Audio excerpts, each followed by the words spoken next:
Thank you, Dorothy. Yung ating magaling na MC, maraming salamat.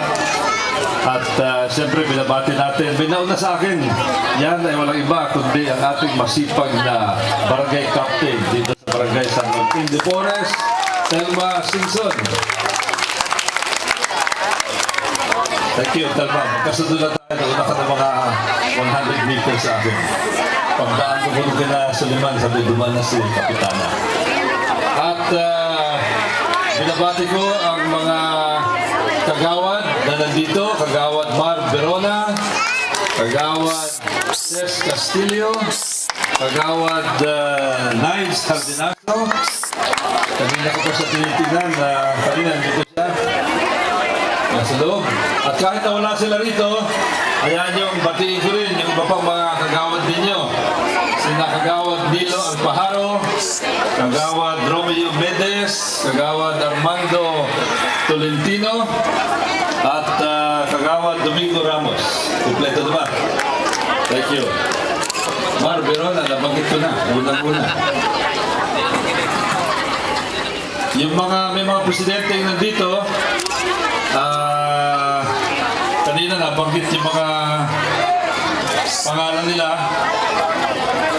Sina Willie Ortales, Boy Mendoza, Roberto Dice, pero wala pa yata sa dito.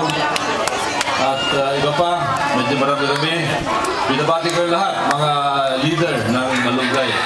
At siyempre, binabati ko yung aking mga kasama na humarap sa inyo ngayon. Yung iba sa kanila ay incumbent councilor, yung iba sa kanila ay siguradong magiging councilor.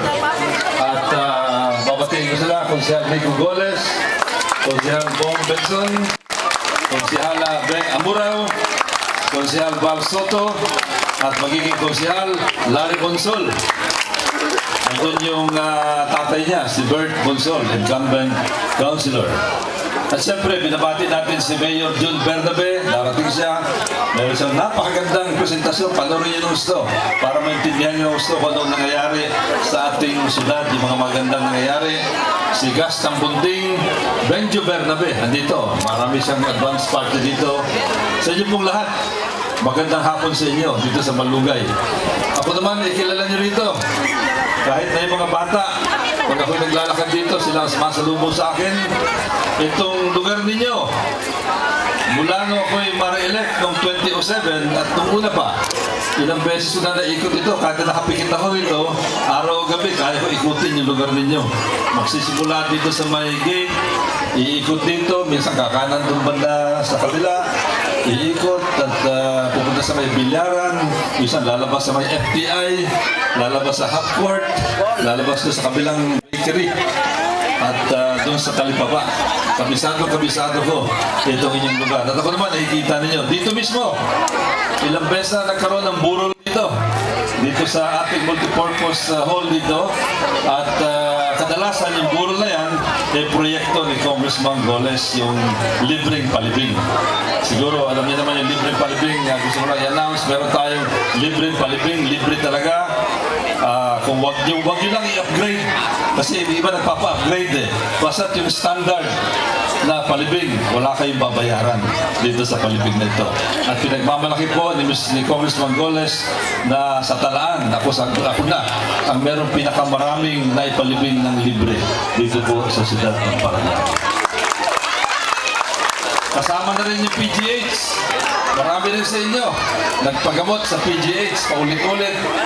Itong ating PGH referral, hanggang hindi kayo gumagaling, bibigyan kayo ng PGH referral. Yan po ang servisyo sa inyo ni Congressman Goles. Alam niyo, itong lugar na ito, nagtatanong kanina si Larry Bonsol.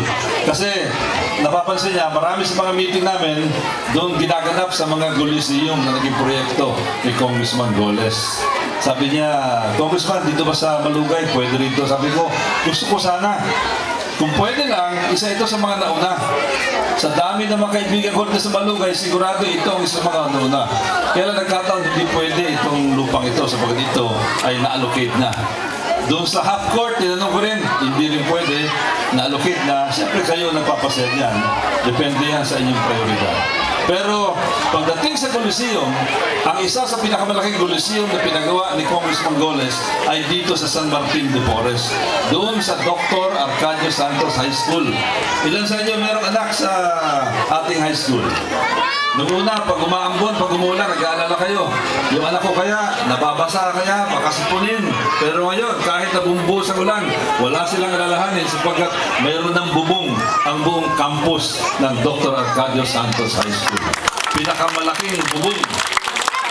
Yan lamang ang campus sa buong Pilipinas na merong bubong mula sa gate hanggang doon sa kaduluduluhan.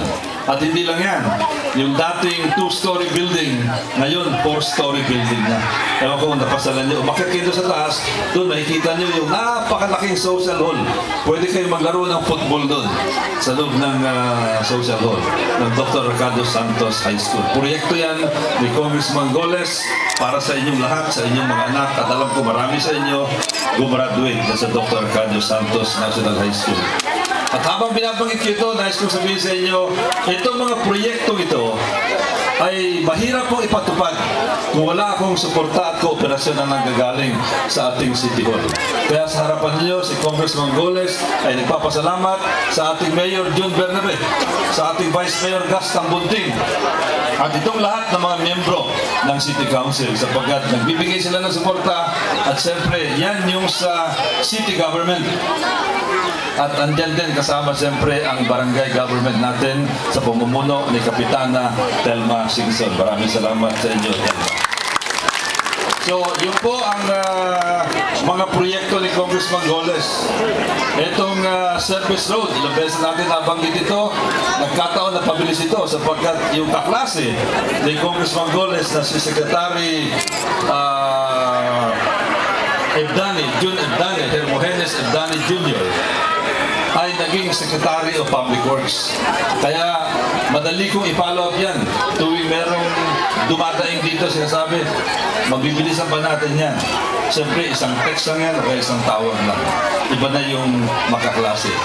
Wala na lang si Secretary Ibdani ngayon sapagkat tumatakbo ng Governor ng Zambales. Baka meron kang kakilala, ipakita natin yung ating utang loob sa kanya, suportahan natin yung kanyang pagiging gobernador ng Zambales.